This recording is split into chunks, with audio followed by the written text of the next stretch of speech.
I've spent the last 90 days tracking my blood ketone levels using the Keto-Mojo Meter, and today I'm going to share with you a couple of interesting things that I've learned. I'm Jenny. I've been doing a carnivore diet experiment for the past 18 months, and I've been tracking my progress through weight, measurements, DEXA scans, continuous glucose monitoring, blood work, and arterial scans, and I just recently started tracking my ketones. For the first 14 months of carnivore, I did not track my ketones. I just assumed that I was in ketosis if I wasn't consuming carbs. Well, I have determined that's not necessarily true, and this ketone measuring experience has been enlightening to say the least. I'm using the Keto-Mojo blood glucose and ketone meter. It is the gold standard for ketone measurement. You know, you can use urine strips or breath, but blood is really the most accurate, so I wanted to make sure I had the most accurate data I could. First of all, let me show you how to use this meter and how to read the results through their free app. And then we're gonna go into everything that I've learned over the past 90 days. First of all, there are two strips. The brown strip is for blood glucose and the blue strip is for blood ketones. You can just measure ketones if you want to, but if you also measure glucose at the same time you're doing the ketones, the app is going to be able to give you a calculation called a GKI score. I'll show you that in a minute, but first let's actually test my blood so I can show you how to do it. First of all, we're gonna wash our hands, and then I like to lay everything out. I take the brown and the blue strips out of their packaging, I lay them right here, and I have a fresh lancet in this lancing device. I also have a tiny piece of paper towel that I can use to wipe my blood on my finger. I like to wipe that very first strip of blood. I always test my ketones first, so I'm gonna put in the blue strip, and then and only then do I actually prick my finger once everything is loaded and everything is ready to go. So I prick my finger typically on the side of my middle finger or my ring finger, and I do test on both hands because if you're testing often, that can be painful. I have found that testing on the pointer finger is not fun. It's more painful than on the ring or the middle finger, so that's why I do that. You just hold the lancing device up to your skin here on the side. I always have this lancing device set to 5. That's just gonna be the deepest penetrating. If you have really rough calloused hands, you're gonna wanna do it at that level. If you have really thin skin, you can go a bit less. I just do 5. Hold it up to the skin, press the button, and you're going to feel the little prick. Yeah, it's not pleasant, but it's not the end of the world. What I like to do is squeeze the blood, and then I wipe that first droplet off, and then I squeeze another, and that's the drop that I test. So I hold up the meter with the strip in it. There's like a little tiny capillary action that's going to happen here. So you hold it up, and the blood just kind of goes up into the strip. And then for the ketones, it's going to take 9 seconds to read. Once you have that reading, remove that strip, put in the glucose one, and then what I like to do is I actually wipe off again and get a new drop of blood while that whole thing is going on, and then test your glucose. Now, once you have both numbers, you're gonna head over to the Keto-Mojo app. This is a free app. You're gonna go in and you're gonna press this button right here so that you can sync the measurements. This is going to upload all of the data from your meter and it is going to put it into the app. This then is going to calculate your GKI score as long as you have both the blood glucose and the ketone reading. So what is a GKI score? A GKI score is just a calculation, an equation that they work out to let you know if you are not in ketosis or if you're in a low, moderate, or high level of therapeutic ketosis. We're gonna talk a little bit more about each of those levels here in a little bit. Also within the Keto-Mojo app, you can look at different graphs to see your ketone and blood glucose levels over certain time periods. You can take a look at your dashboard and it will tell you your averages of the different data that you've been accumulating. You can reorder supplies directly from this app. And of course, there's a settings page where you can adjust levels and things like that. I have a link to 15% off a Keto-Mojo starter kit in the description below if you decide that you want to give this a try after watching this video. Let's go over some commonly asked questions before we get into what I've learned. The very first question I get all the time is, how often should I test and what time should I test? From what I've read on Keto-Mojo's website and from just experience from testing over the past 90 days is you just want to test around the same time every day, maybe once or twice a day for most people. Now, I'm sharing my data with you here on YouTube and over on Instagram. I'm always doing different experiments and stuff. So I, in the beginning, was testing myself 5, 6, 7 times a day. Sometimes I'd test in the morning and then right before bed. Sometimes I'd test before a meal and then I'd eat the meal and then 2 hours later I would test test again just to see how that affected my ketone levels. There was times when I tested before and after exercise to see that. I've also been experimenting with exogenous ketones. We'll talk more about that in a little bit as well. And I would test right before I took a shot of those and then an hour afterwards to see how it affected my ketone levels. But I think for, everybody else, most normal people aren't sharing all their data on YouTube. So for you personally, I think once or twice a day in the morning and at night would be fine. I just think doing it around the same time so you can start to establish some patterns is going to be your best bet. Another commonly asked question is, what is the difference between urine testing, breath, blood, and continuous ketone monitors? So the least accurate of the three would be the urine testing. I have heard that, that those are only kind of accurate in the beginning of a low carb diet, and then they kind of peter off in accuracy. They are, though, very inexpensive, and it's a very low barrier to entry. You're not gonna, you don't have to prick your finger or anything like that. It's not painful. You just pee on a stick. So I do think that they are valid. I do think that you can use them if you cannot afford any of these other options. I think that's totally fine. But for my data gathering purposes, I like to have the most accurate, data possible. So that's why I went with the blood ketones. As far as the breath ketone measurements, I think that's probably the least used at this point, but I think it's kind of growing in popularity. It can be pretty accurate, but again, you have to have the device that reads it, and that can be kind of expensive. I don't know if you have to buy any supplies for that, like if you have to put in a filter or do whatever. I don't have any experience with breath ketones. And then of course the blood ketones, you're measuring actual droplets of blood. That's going to be your most accurate measurement tool for blood ketones. There's also continuous ketone monitors. So these are newer. I was sent a few for free from Bionics. And what I would do was take readings, continuously on the ketone meter. And then I would do periodic tests with the Keto-Mojo blood meter.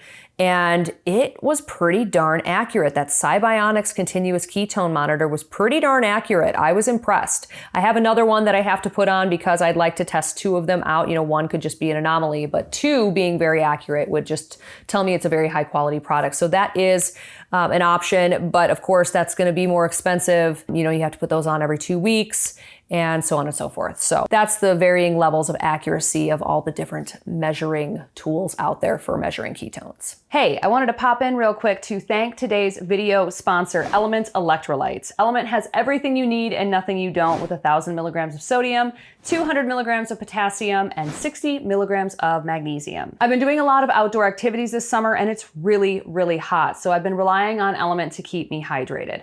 I'm typically using the raw unflavored LMNT. I'll do one packet of this in 16 to 24 ounces of water first thing in the morning. That helps keep me hydrated throughout the day. And they also have a new product. It is their sparkling water, 4 different flavors. These are absolutely delicious. I've been drinking probably 1 or 2 of these a day too. It's been really hot out. Right now, LMNT is offering my viewers a free sample pack with any drink mix order. So you can order a box of the raw unflavored LMNT, get this packet, try out all their flavors, and then decide if you want to commit to more boxes. You can head to the link in the description. It's drinklmnt.com/Jenny Mitich. That's DRINKLMNT.com/Jenny Mitich and get your free sample pack with any drink mix order today. Now, back to what I learned about ketones. Let's move into what I've learned over the past 90 days measuring my ketones. The very first thing I learned tracking my ketones is that you are not necessarily in nutritional ketosis if you're not eating any carbs. I personally follow a carnivore diet. I'm consuming basically 0 carbs every single day. And when I say nutritional ketosis, I'm just meaning that you have detectable levels of ketones in your bloodstream and low enough glucose where your GKI score is showing that you're in at least a low level of ketosis. That's what I mean by nutritional ketosis, because that's going to come up a few times in this video. So that was really interesting. I just assumed that if I wasn't eating carbs, I was in nutritional ketosis, and that's not necessarily the case. The next thing I learned is it takes a little bit of time for your body to get back into nutritional ketosis after a cheat meal. And it takes different amounts of time for different people based on a lot of different factors, including their metabolic health. An example of this, we were out in Vegas. We went to the Collaborative Science Conference in March. I kept the food carnivore the entire time, but I did have a few alcoholic beverages. And I also had a bag of Skittles that very last day. Then I went into fasting. We flew out on Sunday and I fasted for 25 hours into Monday. And I was still not in nutritional ketosis after that cheat meal. It took me 2 more days to get into nutritional ketosis. So that was really interesting. My husband, it took him after a cheat meal, not necessarily that experience there, but one cheat meal, it took him about 2 weeks to get back into nutritional ketosis. But he's also 100 pounds heavier than me, 10 years older than me, and he was obese for many years. He's lost 130 pounds using keto, but he still has a ways to go. So for him, it was a little bit different. It's harder for him to get into ketosis, even though he's not eating carbs. Very interesting. That leads to the next thing that I've learned tracking my ketones is that fasting doesn't automatically mean that you're going to be in nutritional ketosis. I fasted for 25 hours and my ketones were still not high enough to be in GKI ketosis. Very, very interesting. I just assumed if I fasted for that long, I would be just right back into it, and I definitely was not. Another thing I've learned is, for me personally, I will not be in nutritional ketosis unless my glucose levels are under 110. My highest level of ketones are experienced when my glucose levels are in the low to mid 80s. That's when my ketone levels are popping. The next thing I learned, a very high fat diet will cause higher blood ketones in general, but that doesn't necessarily mean that your elevated ketones are from your own fat stores. A lot of that's just going to be from the dietary fat that you consumed. You do have to allow your body the ability to use its own fat stores. If you're consuming a very high fat diet, like just a high fat carnivore, your body's going to be using that fuel first, and it's not going to be then tapping into your fat stores. So there is a little bit of, calories in, calories out. It's much more complicated than that, of course, but there is a little bit of an aspect to that. So that's something that I've learned, just because your blood ketone levels are elevated, it could be elevated just from all the fat that you're consuming. You kind of have to balance that out and make sure you're consuming enough protein and fat if you're doing carnivore to make sure you're getting all the vitamins and minerals that you need to nourish your body, but you also need to not be eating too much to where your body is just using fat as fuel and not your own adipose tissue, like the dietary fat that you're consuming. I think this one can be a bit controversial because there's a lot of influencers out there that are just eating sticks of butter, eating 5,000 calories in one sitting or in one day. And, I think that can work for those people. Obviously, a lot of those influencers are young, they're metabolically healthy, they're very fit, they're working out a ton. I think they can, tolerate higher levels of caloric intake. For me personally, I have not had a lot of success with eating unlimited amounts of fat and losing weight. So for me, I do much better when I'm tracking my calories and I keep them between 1,800 and 2,300. And that leads me to the next thing that I've learned tracking my ketones. And that's, having elevated blood ketones does not necessarily mean that you're losing weight. I've been in nutritional ketosis for the past 3 to 4 months most of the time, and I have been stuck at the same weight. I'm pretty close to my goal weight. I think I have about 20 more pounds I could comfortably lose.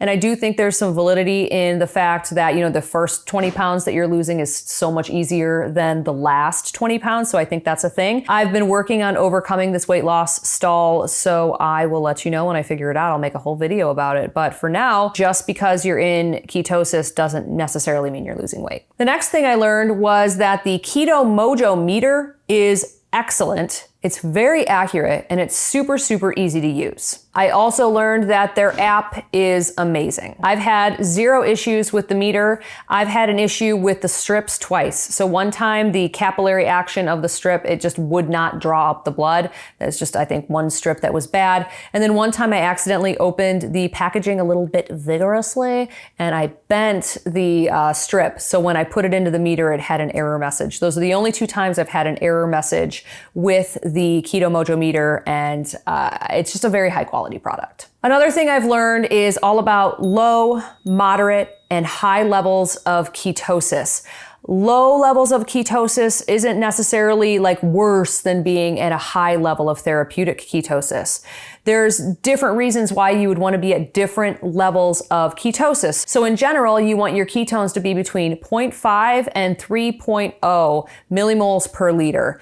That's what you're aiming for. If you are trying to be in a high level of therapeutic ketosis, that is best for people that are dealing with severe mental health issues, people that have had a cancer diagnosis. Some of them like to be in a really high therapeutic level of ketosis. And if that is something that you're dealing with, it's best advised that you are working with a doctor that knows how to work with all of those things, knows how to get you to the high level of therapeutic ketosis safely if you're dealing with one of those conditions. But if you're just trying to lose weight, being in a low level of ketosis is just fine.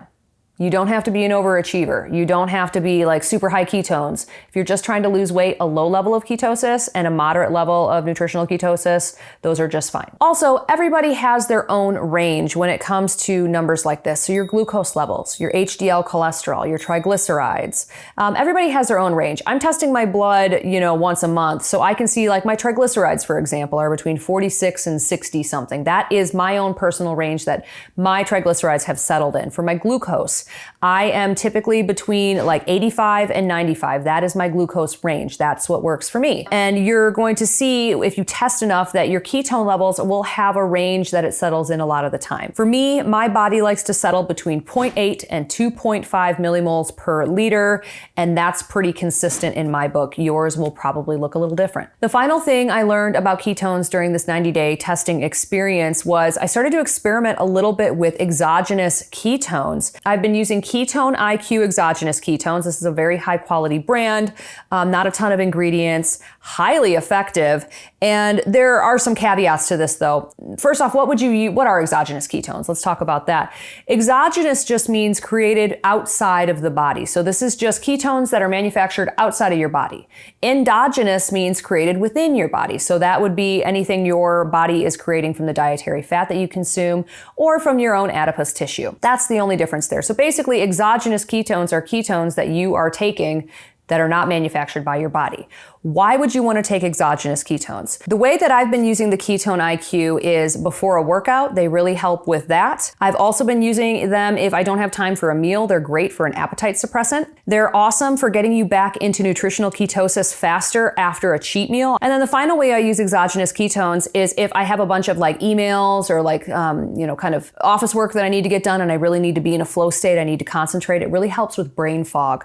So I have found them to be very valuable. The thing that you have to remember though, when you're using exogenous ketones is these are coming from outside of your body and your body's going to burn them first. So your body isn't going to be making ketones out of your, adipose tissue. It's not going to be using the ketones that it's manufacturing from the dietary fat that you're consuming when you're burning those off first. So I personally wouldn't use exogenous ketones, 3 times a day every day for the rest of time. I want my body to be able to use my fat stores so that I can lose a bit more weight, get a bit more toned, things like that.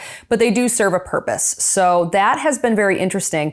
And I did, wear that continuous ketone meter and test with the Keto-Mojo meter while I was using the exogenous ketones. So I got a lot of really good data with the Ketone IQ. You take a shot, a 1.2 ounce, and then within, maybe 30 minutes to an hour, you would see a measurable increase in your ketones. It would go up anywhere between 1 to 1.5, maybe 2 millimoles. And then it would stay that way. There would be a peak and then it would, dissipate after a few hours. So that was interesting to see. I'm enjoying it. I still do a shot probably once a day, maybe once every other day if I'm doing a hard workout or something like that. So I do have a link in the description to get you 30% off of a Ketone IQ subscription. You can cancel it at any time. So if you wanted to give them a try, I think they have 3 bottles, 6 bottles, and 12 bottles that you can order. They are a bit pricey, but with that 30% off, you can at least give them a shot. And then if you don't want to continue, you can just cancel. But that's a good way to give them a try if that was something that you wanted to experiment with. I've found a lot of value with the exogenous ketones. So it's been really interesting learning more about ketones, how to get my body into nutritional ketosis, and what that actually means for me. I'll put a link in the description to the Keto-Mojo website. They have an excellent blog that has a bunch of articles,